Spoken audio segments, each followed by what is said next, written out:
Kilang Continental tutup di Kedah, MP PAS Bakri Jamaluddin cepat-cepat salahkan kuasa beli rakyat.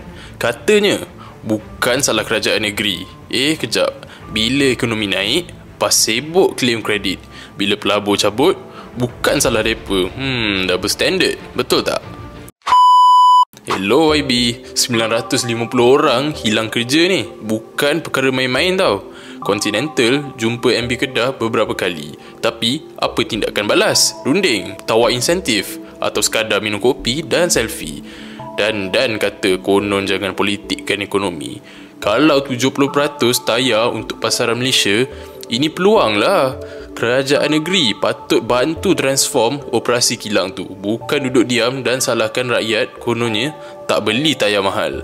Paling-paling pun ikut contoh recovery plan Selangor atasi penutupan kilang Goodyear dengan kerjasama kerajaan negeri dan kerajaan persekutuan. Lepas tu, tiba-tiba sentuh pasal subsidi diesel. YB, dulu PAS sendiri bising kata subsidi salah guna. Bila kerajaan perpaduan dah betul kan, awak pula salahkan kerajaan. Hipokrit tahap dewa ni.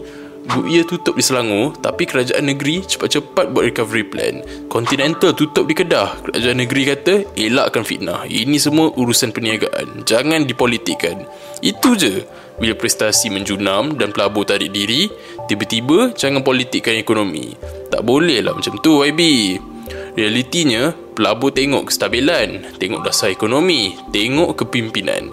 Bila pemimpin asyik main retorik, pelabur angkat kaki. Itu fakta. Kerajaan perpaduan tak akan biar pekerja terabai. Kita akan terus bantu, walau negeri tu bawah pembangkang.